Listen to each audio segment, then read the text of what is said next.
Welcome in. This week, we've decided that we're going to go ahead and do a little update episode. Several of the previous cases that we have covered have had a little bit of movement on them. So, what we're going to do is first off, I'm going to give you a disclaimer. These episodes were graphic, and we're going to be talking about some pretty horrific true crime information. Just be prepared. If you have little ears listening, maybe you want to reconsider and listen at a different time because some of these crimes are unspeakable. Yeah. And the three episodes that we're going to be covering today will be the Return to Nature episode. That one was one that we did that ended up being two parts, and those both released in April 2025. The Skelton Brothers case in Michigan. That one released in June 2025. And then super recent, Anna Kepner, we just released that one a month ago in December 25. Yeah, and for the Return to Nature episodes, those were with Christina Page. We released two parts, and that was in April of 2025. That case, it definitely hit a nerve with both of us, and it started shaping the way we had been recording more true crime episodes. I'm going to be honest with you, that case really spoke to us and it made us realize what we want to use this podcast to do. We want to use our voices to try to help more victims. And obviously, we do recommend you going back and listening to those episodes because they are some incredibly impactful stories. I mean, like I said, they just set with you. Last week, we spoke with Christina and some of the other families that were affected by this because we wanted to be sure that we had the facts straight and the updates that we were given today were truthful. Christina's episode covered her case, and her case was involving her son, David. There were hundreds, who knows how many victims that were improperly handled and stored. That's putting it mildly. It was, Very mildly. yeah, it was bad. These bodies decomposed for 4 years. Mm. It was a funeral home in Colorado.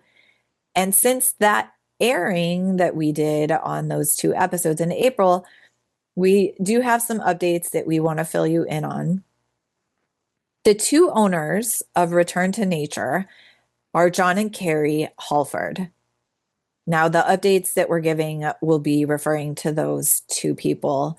The first update is divorce. So in August 25, Carrie filed to divorce John, and she wants her maiden name restored. I mean, personally, I feel like she should have to be stuck with that name and let this follow her forever. Yeah, I agree with you on that one. But the first thing to note is there are separate state and federal charges for both of them.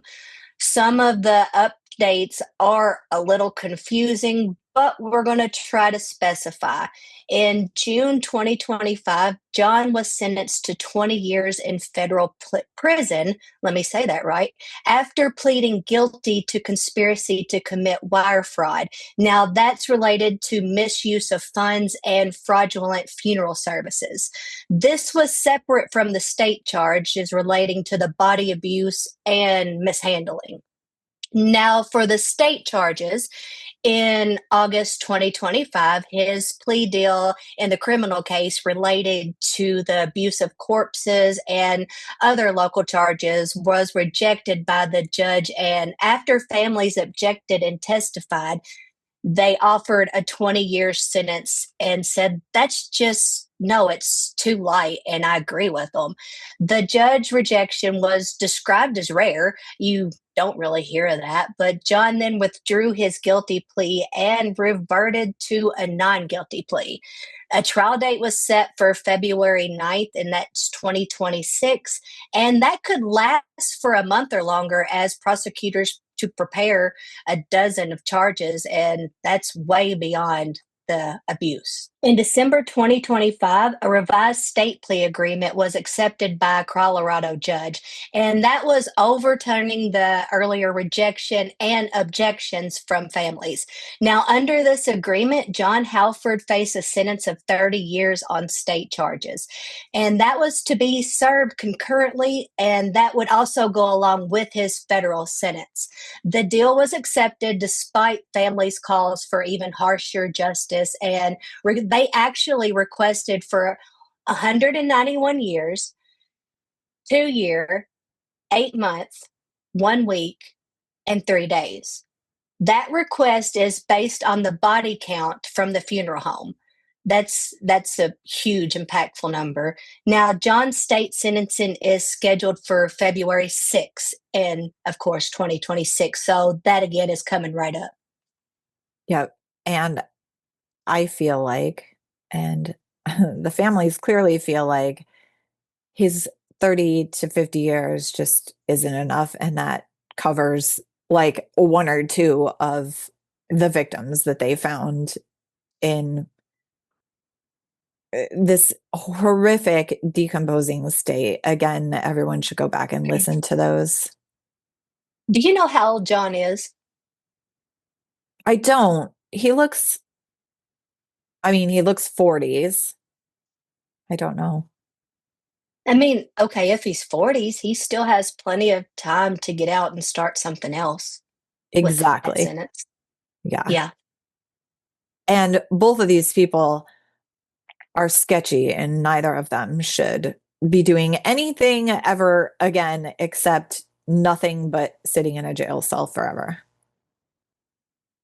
Personal opinion. Agree. All right. So let's cover Carrie.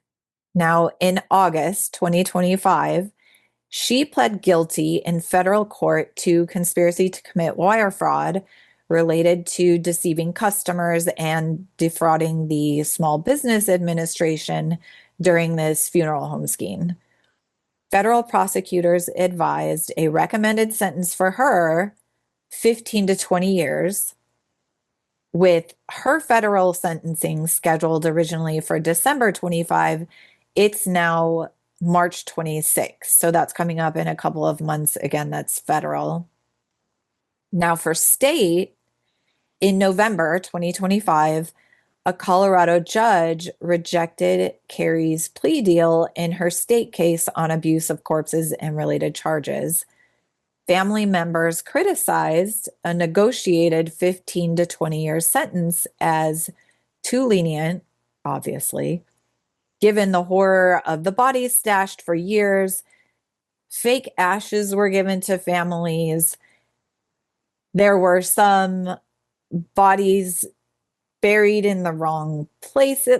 This goes on and on. Yeah, if I cremate my loved one, I definitely do not want to receive screws back.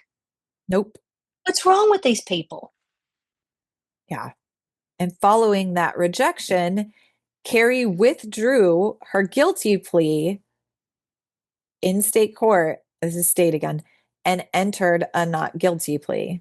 Then in December 2025, a new plea agreement was accepted by the judge, in which Carrie faces a state sentence of 25 to 35 years for the corpse abuse charges. And like John's, this sentence runs concurrently with the federal term. Her state sentencing is April 24th, 2026. So she has federal sentencing in March and then state sentencing in April.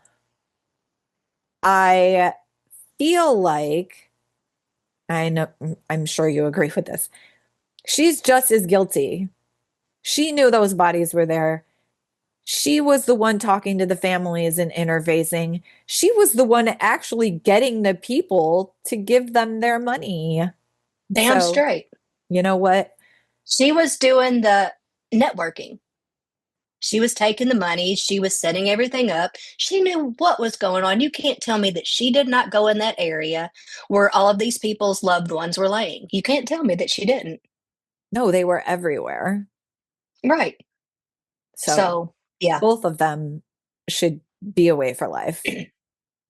Agreed. And how can you even consider giving her less when there's no way she didn't know? You know she didn't. Yeah, it's crazy. But like we're trying to say, these families have been through so much and they're continuing to go through it. They have the courts and the back and forth on this. It's a lot. And from what we took away from our meeting with some of these family members last week, they're not happy with these plea deals and feel like the possible sentences are really light for crimes that were committed against their family and friends. And again, I'm going to say it. I agree. Dawn agrees. We agree. Yep, absolutely. And before we wrap up this update of the three, I just want to talk about something that Christina had mentioned.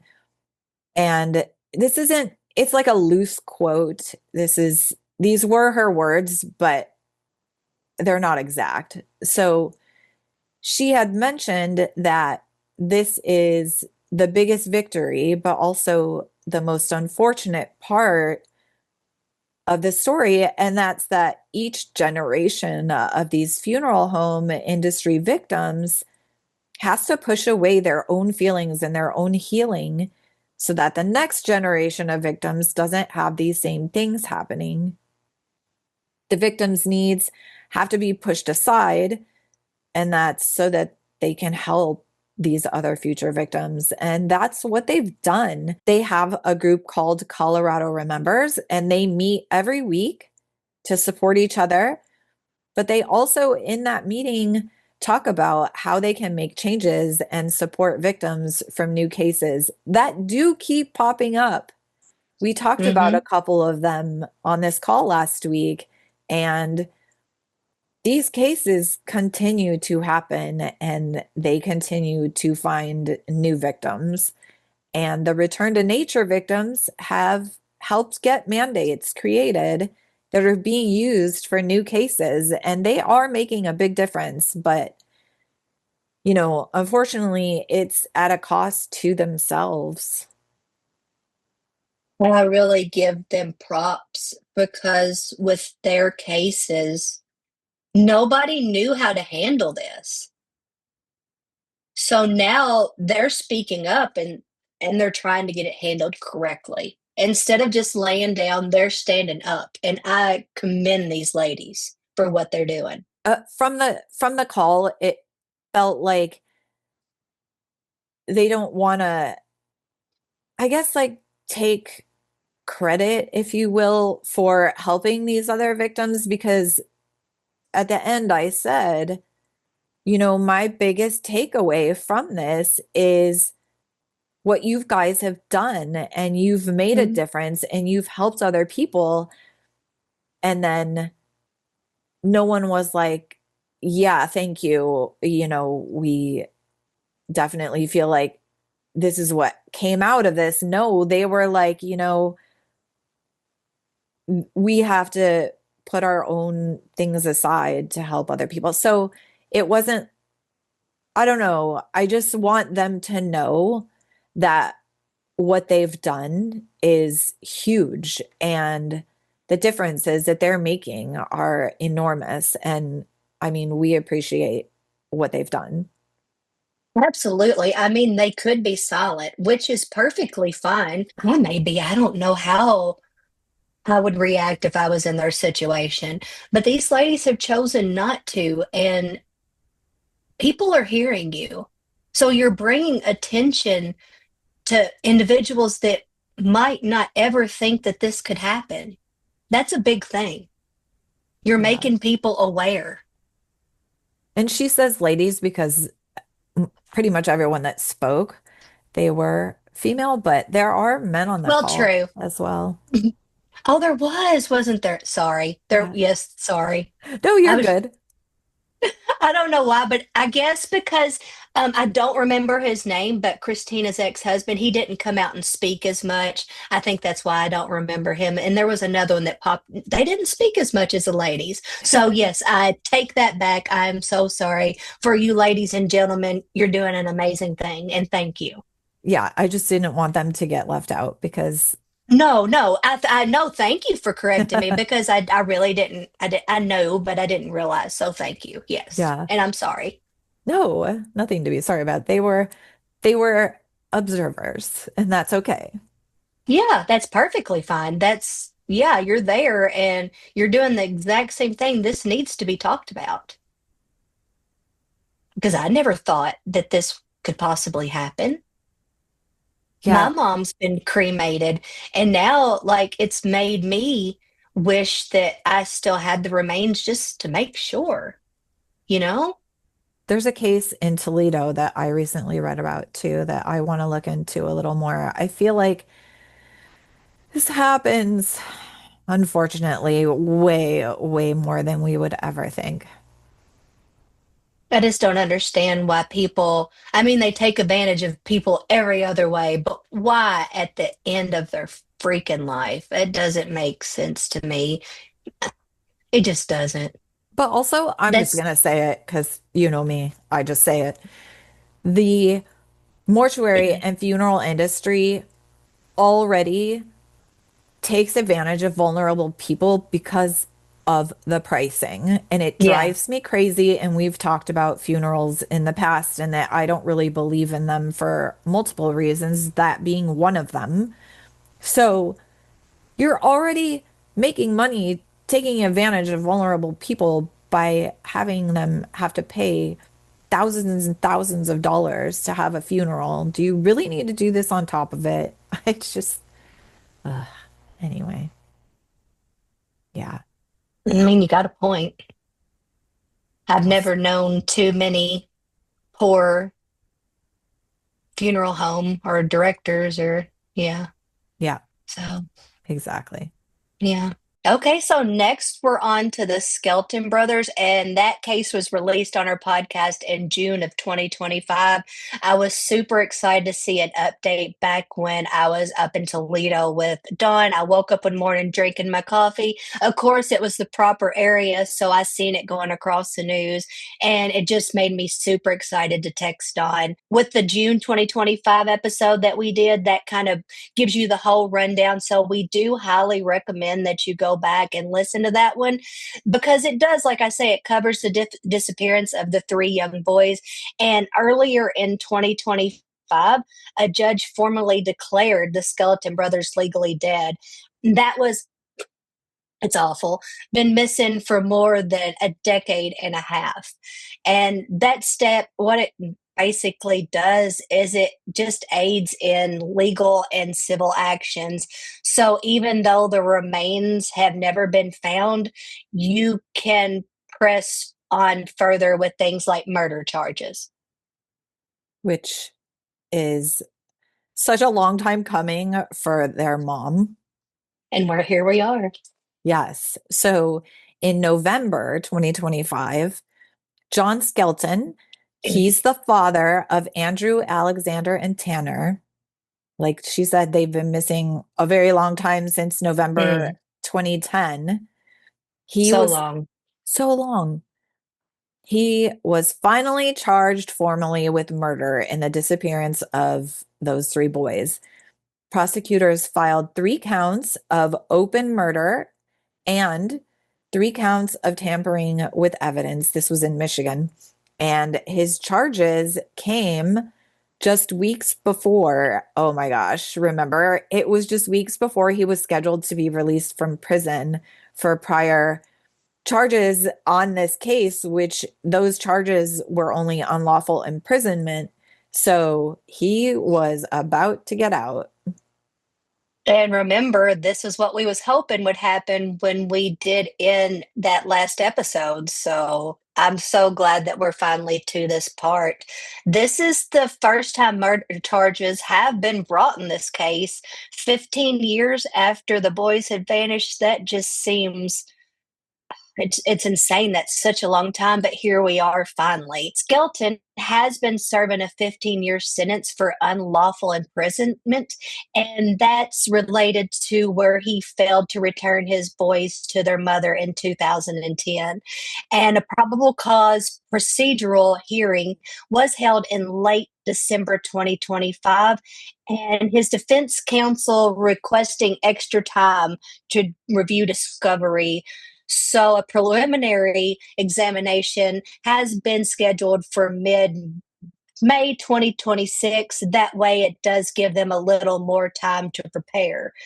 Now, prosecutors face a challenging no body homicide prosecution, and that typically does require circumstantial and other supporting evidence to prove the case beyond a reasonable doubt.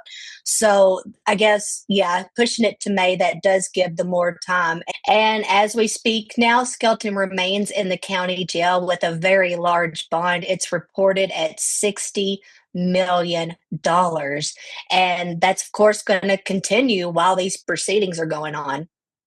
And following the murder charges, the Michigan State Police, this is like the whole reason Amy and I wanted to even cover this case. Mhm. The Michigan State Police reported that there was an increase in tips from the public regarding the whereabouts of the boys. Investigators are actively reviewing all of those leads to see if any provide insight into what happened to Andrew, Alexander, and Tanner. Oh, I hope Obviously, so. I pray so. I know. Obviously, these their bodies have never been found or recovered. So, like Amy said, trying to try a case with no physical evidence being the bodies, we'll see how that goes.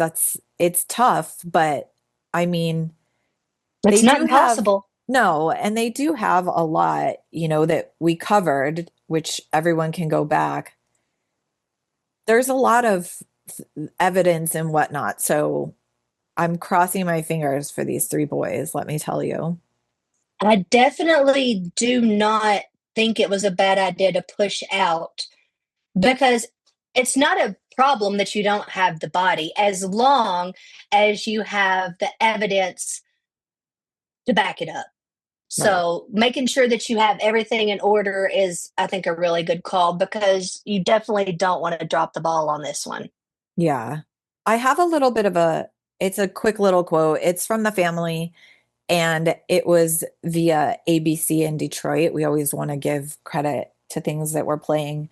But so this is a quote. I don't know if the mom wrote it or some other family member, but it's from the boys' family on the mom's side. The family of the missing boys released a statement regarding the latest update, saying, quote, "It has been 15 long years since our three boys, Andrew, Alexander, and Tanner, went missing. Throughout this time, our family has lived with unimaginable pain, unanswered questions, and the constant hope that one day we might learn the truth about what happened to them." I just pray they get answers. That one, I'm extremely excited we're at where we are. So let's just keep positive prayers, thoughts, vibes, whatever it is that you believe in, going toward the Skelton brothers. And hopefully their dad's going to go away for a very long time. Most definitely. But the last case that we want to talk about today is very, very recent, and that is Anna Kepner's case.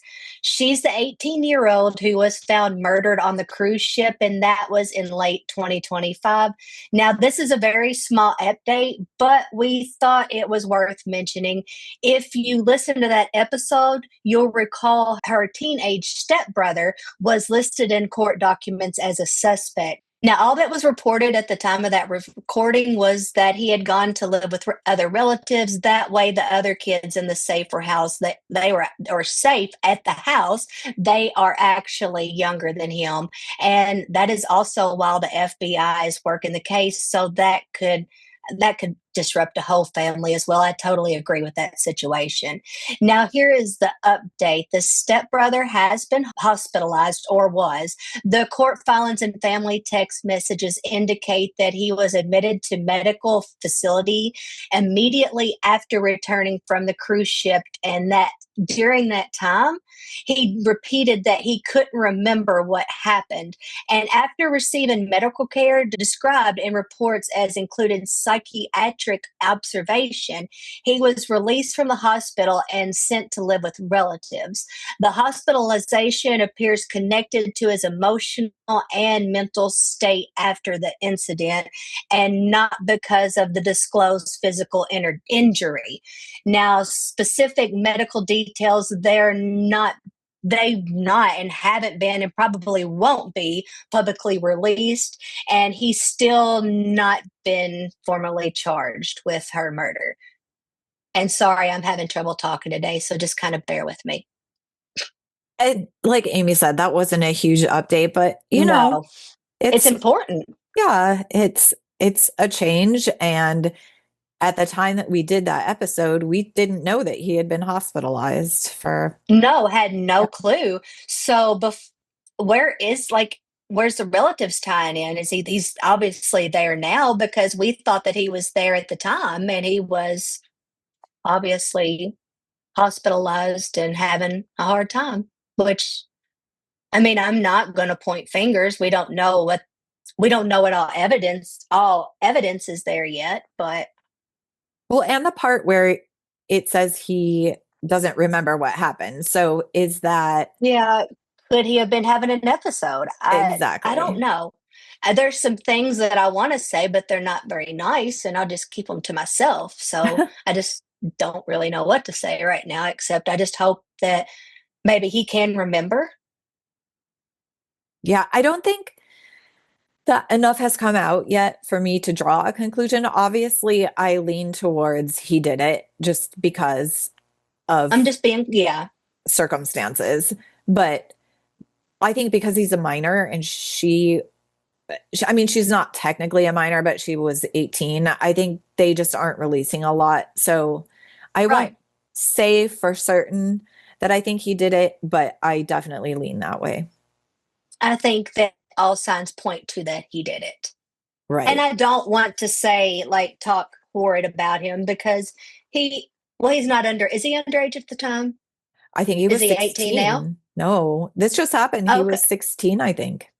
Okay, so he's never mind. He was going to be under supervision until he was 19. So never mind. He's like 16 years old. I don't want to speak about the kid in an ill way. I'm just saying that all signs are pointing toward him, but I'm not going to call him guilty until he is proven in a court of law. Yeah. I just hope that maybe he was able to gain some of his memory back, get back on his medications, whatever he needed to level himself out. I just hope that for him so that Yeah. we can get on and get some answers. Right. And just in And I don't general, mean me, I mean the family. Sorry, I should have reworded that better so that the rest of the family can have some answers. yeah. And then just a general update. I know we've said this once or twice, but I just feel like this is an episode that we would say it again. So, Amy and I, like we talked about earlier, after the Christina Page interview, that just kind of made Amy and I really want to focus more, especially the minisodes, obviously, Hmm. on specifically missing persons, unsolved crimes, and even more specific, marginalized groups, which Hmm. you've kind of seen that if you listen to all of our episodes, that those minisodes have definitely been more focused on that kind of content. Obviously, we're going to throw a few in here and there that aren't true crime. Like the next minisode we're doing isn't true crime. So, It's just requested. yeah, exactly. It got requested again and we never did the episode, so we're going to do that. But, you know, we now we have kind of found, I think for both of us, what we really want to focus on for these minisodes. So we're going to Right. stay on that path. You'll see more of the true crime ones, and in between, we'll sprinkle in some fun ones or whatever else every once in a while. Sounds like a plan to me. Yeah. So hopefully everyone goes back, listens to those episodes that we talk about if you haven't heard them already. If you have, hopefully enjoyed some of these updates. And I don't know, I don't think any of the other episodes that we did have any updates. I'm pretty sure no, but As of the other day, we didn't see any when you were looking, but yeah. So there really weren't other ones, although this ended up fitting perfectly into our 40-minute Zoom window anyway. So nice. it all worked out. We'll be back later on for updates for sure. Just that's all we have for right now. Yep. So meet back here in 2 weeks. We are finishing out Eileen Warnos, which, oh, such a good topic. I'm glad you said let's do that because It's complex. yes. Yes. I I would, man, enjoy. I think I would really like to do a series on women. Yeah. I would. There's so it's just different. I don't know, but She's like kind of the peak of female true crime though. So yeah, it was a good yeah. starter. Oh yeah, and if you, yeah, I mean, it starts with abuse, goes all the way down to murder, and then again, yeah, she's definitely a lot to that case. Well, So and if that's probably, something that you're interested in, check out that series or that trio, not series. yeah, she's probably the most recognized female serial killer Yeah, or murderer in general. we just got to figure out where to watch it. I've seen it before, but I want to watch it again. Yeah. Gosh, I've seen it several years ago, but it's a good one. Yeah. Amy's talking about Monster Oh, we're with going to talk about it. Charlize Theron. Christina I Ricci think. and Yeah. Charlize Theron. Yeah. So we are just having trouble finding it streaming, which is always a challenge doing this podcast on the movies more than Hmm. anything. It's always challenging because streaming puts something up, then takes it down and puts something up. And so even trying to find a search of where can I watch a movie isn't ever accurate because Right. Then you of go and that. it's not there. Yeah. So it's not easy. No, the internet's But like, go watch it on Netflix. And then you go to Netflix and it's not there. nope. But I definitely want to see if we can find that because it's been, oh, when did that come out? Maybe 2013? I don't I was know. going to say like 15. So yeah, probably around that time. It's been around that time since I've watched it. It's been a good while. So But yeah, I'd love to watch it again. it's good. Like it's a really good movie. So I'm Mm. hoping we can figure this out. Yeah. I think we'll be able to maybe. We can, I don't know, even if I have to order a copy somewhere. Yeah. So that's next. Hopefully, I'm crossing my fingers that we can find it. It's, Cross yours too. yeah, we want to cover that. So in 2 weeks, hopefully Monster. If not, it'll be something else to wrap up Eileen Warnos. But thanks for Yep, listening. most definitely. Meet back here. Follow us on social. Yep. Keep up to date with us. We'll talk to you soon. Bye. Bye.